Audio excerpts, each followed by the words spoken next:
Hello student, आपका स्वागत है आपके अपने YouTube channel BSL study point में। तो दोस्तों, आज की इस वीडियो में हम लोग क्लास 10th के विज्ञान के लघु उत्तरी प्रश्न को सॉल्व करेंगे, जिससे कि हम लोग के बोर्ड एग्जाम में लघु उत्तरी के एक प्रश्न पर 4 अंक मिलते हैं। तो दोस्तों, मैंने लघु उत्तरी के कुछ मोस्ट महत्वपूर्ण प्रश्न लेकर आया हूं, तो आइए इस प्रश्न को हम लोग देखते हैं। और मैंने आपको पहले ही बता चुका है कि लघु उत्तरी और दीर्घ उत्तरी प्रश्न हर साल के रिपीटेड क्वेश्चन ही होते हैं। इसको चेंज नहीं किया जाता है, बस हर एक चैप्टर से अलग अलग पूछ लिया जाता है। तो चलिए हम लोग ज़्यादा वेट न करते हुए वीडियो को स्टार्ट करते हैं। दोस्तों, हम लोग का देखिए पहला प्रश्न है, वैद्युत मोटर व वैद्युत जनित्र के बीच अंतर ज्ञात कीजिए। दोस्तों, सबसे ज़्यादा लघु उत्तरी प्रश्न में अंतर ही पूछता है। तो दोस्तों, आपकी बुक में जितने भी अंतर होंगे लगभग आप लोग याद कर लीजिएगा। उसके बाद मैं जो भी मोस्ट इम्पॉर्टेंट अंतर होंगे उसको मैं आप लोग के सामने ज़रूर प्रत्यक्ष रूप से रखूँगा। तो देखिए पहला क्वेश्चन हम लोग का, वैद्युत मोटर व वैद्युत जनित्र के बीच अंतर क्या है। देखिए उत्तर है हम लोग का, वैद्युत मोटर व वैद्युत जनित्र के बीच अंतर निम्न है।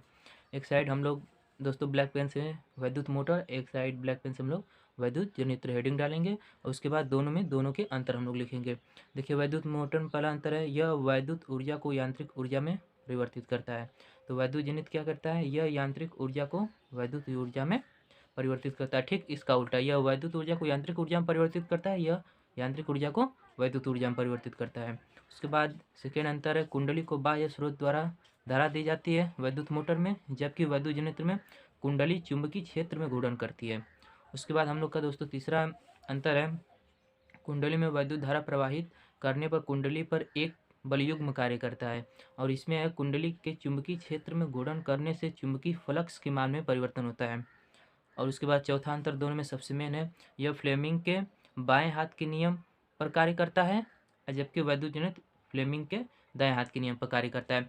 मैंने यहाँ पे दोनों के बीच में 4 अंतर दोस्तों स्पष्ट किए हैं, और प्रत्येक अंतर पर एक एक नंबर आपको मिलेंगे। इस तरह आप लोग 4 अंक प्राप्त कर लेंगे इससे अंतर से।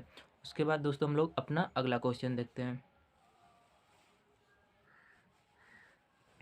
हम लोग का दोस्तों अगला क्वेश्चन है, चुंबकीय बल की दिशा का नियम या फ्लेमिंग के बाएं हाथ का नियम स्पष्ट कीजिए। यानी कि जो फ्लेमिंग के बाएं हाथ का नियम बना है वो चुंबकीय बल की दिशा को दर्शाने के लिए बना है।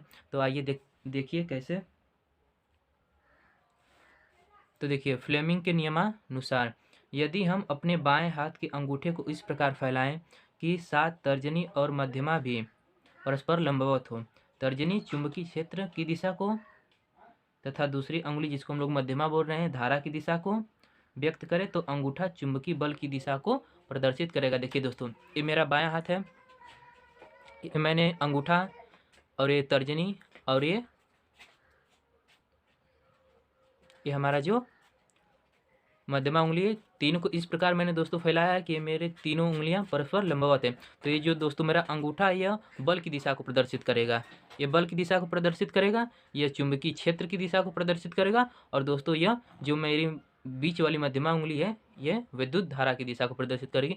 आप लोग दोस्तों इसको बहुत ईजी वे से अपने हाथ पर याद कर सकते हैं। चुंबकीय बल की दिशा को अंगूठा, चुंबकीय क्षेत्र की दिशा को तर्जनी और विद्युत धारा की दिशा को मध्यमा उंगली प्रदर्शित करेगी। दोस्तों मैंने यह परिभाषाएं बहुत सरल ढंग से बनाई है, जिसको आप लोग आम बोलचाल की भाषा में इसको याद करके और लिख सकते हैं। बोर्ड परीक्षा में आपको अपने ढंग से बनाकर लिखना होता है। बोर्ड कापी बुक का छापने नहीं होता है उसमें कि जो बुक का है उसी को रट कर चले गए और हम लोग वहाँ पे उतार देने, ऐसा नहीं करना है आप लोग को। आप लोग को पहले बुक का पढ़ना है, फिर उसके बाद अपने भाषा में अपने लैंग्वेज में उसको कन्वर्ट करके अपने ढंग से बोर्ड कापी को लिख कर उसके सामने प्रत्यक्ष करें, तो जो एग्जामिनर वो चेक करने वाला अच्छा रहेगा, तो उसको पता रहे, उसको जानकारी हो जाएगी। मतलब जो बंदा है, जो छात्र ने यह पेपर लिखा है वो अपने भाषा में लिखा है और बनाकर लिखा है, बहुत स्पष्ट ढंग से लिखा है, उसने अपनी प्रतीक्षा सामने व्यक्त की है। तो दोस्तों आप लोग देख लीजिएगा। उसके बाद हम लोग चलते हैं प्रश्न नंबर तीसरे पर। दोस्तों हम लोग का प्रश्न नंबर 3 है, चुंबकीय बल रेखाएं क्या है, इसके गुण भी लिखिए। तो सबसे पहले दोस्तों हम लोग चुंबकीय बल रेखाएं क्या उसके बारे में जानते हैं।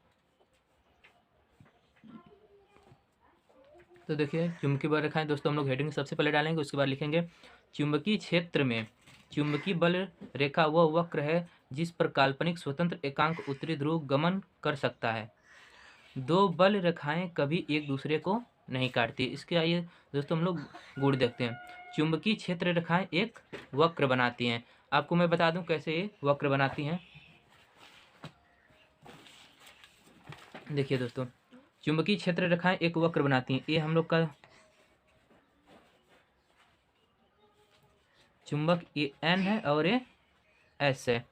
ठीक है दोस्तों, यहाँ से निकलेगी हम लोग की सूरत, यहाँ प्रवेश करेगी, यहाँ से निकलेगी तो फिर यहाँ पर, यहाँ से यहाँ पर, यहाँ से यहाँ पर। अब फिर क्या होगा, फिर यन से यस में जाएंगी सब। देखिए यहाँ से निकल कर यहाँ पर, यहाँ से निकल कर यहाँ पर, यहाँ से निकल कर यहाँ पर। देखिए दोस्तों, वक्र बना रही हैं कि नहीं, वक्र बना रही हैं, एक वक्र जैसा बना रही हैं। इसलिए चुंबकीय के पहले गुण में चुंबकीय क्षेत्र रेखाएं एक वक्र बनाती है। उसके बाद अगला है, चुंबकीय क्षेत्र रेखाएं दक्षिण ध्रुव से उत्तरी ध्रुव की दिशा में प्रवेश करती है। देखिए ये साउथ है, साउथ से निकल कर नॉर्थ में जा रही है, यानी कि यस से यन में जा रही है। यानी कि देखिए यहाँ से यस से निकली और यन में चली गई। तो देखिए दक्षिणी ध्रुव से उत्तरी ध्रुव में प्रवेश कर रही हैं कि नहीं कर रही हैं। उसके बाद हम लोग का अगला है, चुंबकीय क्षेत्र रेखाएं एक दूसरे को कभी नहीं काटती। देखिए यहाँ से साउथ से निकलकर नॉर्थ में जो रेखा गई है, जितनी भी सारी मैंने भेजी हैं, देखिए एक भी एक दूसरे को नहीं काट रही हैं। यानी कि चुंबकीय क्षेत्र रेखा का एक यह भी गुण है कि ये एक दूसरे को कभी नहीं काटती है। फिर अगला गुण है, चुंबकीय क्षेत्र रेखाएं जितने पास होती है चुंबकीय क्षेत्र उतना ही प्रबल होता है। सिंपल वे, जो चीज़ जितनी पास होगी उसमें उस पर उतना ही अधिक बल लगेगा। ठीक है, उसके बाद है अगला हम लोग का क्वेश्चन देखते हैं। वाट या किलोवाट घंटा था किलो वाट और जूल में संबंध स्थापित कीजिए। तो दोस्तों सबसे पहले हम लोग वाट की परिभाषा देते हैं कि वाट क्या है। वाट वैद्युत शक्ति या वैद्युत सामर्थ्य का मात्रक होता है। अगर आपसे कोई पूछे कि वाट किसका मात्रक है, तो वैद्युत शक्ति या वैद्युत सामर्थ्य। सामर्थ्य मतलब भी शक्ति होता है, तो इसको हम लोग चाहे वैद्युत शक्ति बोल लें चाहे वैद्युत सामर्थ्य बोल लें। तो जो ये वाट है, वाट वैद्युत सामर्थ्य या शक्ति का मात्रक होता है। यदि किसी वैद्युत परिपथ में 1 जूल प्रति सेकेंड की दर से ऊर्जा व्यय हो रही है तो उस परिपथ की वैद्युत सामर्थ्य 1 वाट होगी। देखिए वाट का मात्रक कैसे निकलता है। वाट बराबर जूल प्रति सेकेंड, उसके बाद कूलाम इंटू वोल्ट प्रति सेकेंड, उसके बाद ampere into second into volt प्रति सेकेंड बराबर एम्पियर इंटू वोल्ट। ठीक है दोस्तों, क्योंकि यहाँ पे सेकेंड सेकेंड के साथ कट जाएगा तो एम्पियर और वोल्ट ही बचा। उसके बाद देखिए किलोवाट घंटा। तो दोस्तों किलोवाट घंटा को हम लोग KW/S से प्रदर्शित करते हैं। K से किलो, W से वाट और S से घंटा हो गया। तो देखिए यह वैद्युत ऊर्जा का मात्रक होता है। वैद्युत ऊर्जा का मात्रक किलोवाट घंटा होता है। इसे बोर्ड ऑफ ट्रेड यूनिट भी कहते हैं। किसी परिपथ में जुड़े 1 किलोवाट के उपकरण में 1 घंटे में व्यय होने वाली ऊर्जा 1 किलोवाट घंटा कहलाती है। जैसे देखिए दोस्तों, मैं आपको समझा दूं। देखिए 1 किलोवाट घंटा जो होता है हम लोग का दोस्तों, तो देखिए 1 किलो घंटा वाट को हम लोग अलग अलग करते हैं। तो 1 किलोवाट घंटा को हम जब अलग करेंगे तो 1 किलोवाट अलग हो जाएगा और घंटा अलग हो जाएगा। तो 1 किलोवाट अलग कर दिया मैंने और इंटू 1 घंटे को मैंने अलग कर दिया। अब मैं आपको बता दूं कि 1 किलोवाट में दोस्तों 1000 वाट होता है और 1 घंटे में 3600 सेकेंड होते हैं। तो हम लोग 3600 सेकेंड कर लेते हैं। ठीक है दोस्तों, उसके बाद देखिए ये जो 1000 वाट है, जब इसको हम लोग जूल में बदलेंगे तो दोस्तों ये हो जाएगा 10⁻³ जूल प्रति सेकेंड इंटू 3600 सेकेंड। ठीक दोस्तों, अब यहाँ पे देखिए सेकेंड से सेकेंड कट जाएगा। अब हम लोग क्या बचा, 10⁻³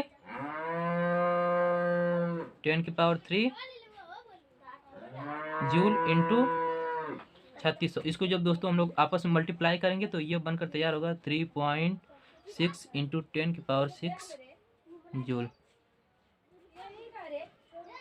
और यहीं पे देखिए दोस्तों 1 किलोवाट निकल के आया है हम लोग का।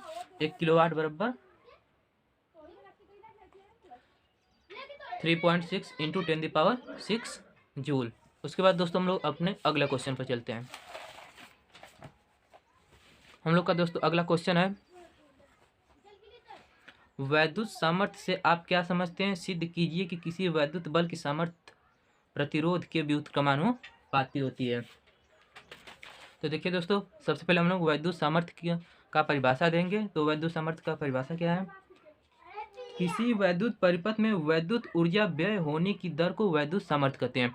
मैंने आपको बताया है कि वैद्युत सामर्थ्य या वैद्युत शक्ति एक ही होता है। तो जब तक कोई कार्य नहीं करेंगे, जब तक कोई चीज़ नहीं करेंगे, हम लोग के शरीर की ऊर्जा या व्यय कैसे खत्म होगी। तो वैसे ही धारा में भी होता है। किसी वैद्युत परिपथ में वैद्युत ऊर्जा व्यय होने की दर को वैद्युत सामर्थ्य कहते हैं। जो हम लोग का वैद्युत सामर्थ्य होता है, जो शक्ति होती है, उसे हम लोग दोस्तों पी से प्रदर्शित करते हैं।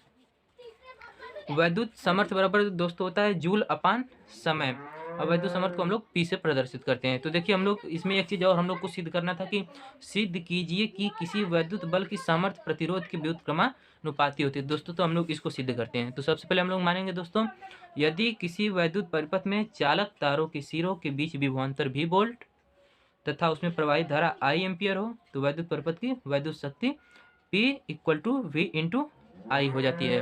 देखिए दोस्तों, जब हम लोग किसी तार में धारा प्रवाहित करेंगे तो उसका विभवांतर भी तो कुछ होगा। जब उसका कुछ न कुछ विभवांतर होगा, जब उसमें हम लोग धारा प्रवाहित कर रहे हैं, तो दोस्तों उसमें कुछ वैद्युत सामर्थ्य मिलेगा, उसकी कुछ न कुछ ऊर्जा व्यय होगी। तो उसी को हम लोग दोस्तों ज्ञात करना है कि क्या यह जो हम लोग का वैद्युत सामर्थ्य क्या प्रतिरोध के व्युत्क्रमानुपाती होता है। तो देखिए दोस्तों, ओम के नियमानुसार हम लोग जानते हैं कि V = I × R होता है। तो I = हम लोग कर सकते हैं V/R। उसके बाद देखिए दोस्तों, अब जो ये I = हम लोग का V/R आया है, इसको हम लोग समीकरण नंबर 1 में जो I हम लोग का है वहाँ पे हम लोग V/R रख देते हैं। तो देखिए जब यहाँ पर हम लोग रखेंगे दोस्तों तो V² R हो जाएगा।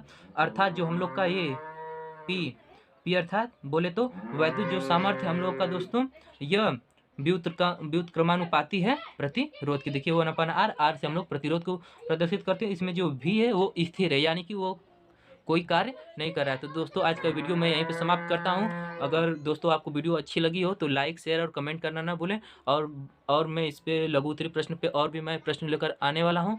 तो दोस्तों मैं आपसे नेक्स्ट क्लास में मिलता हूँ। धन्यवाद।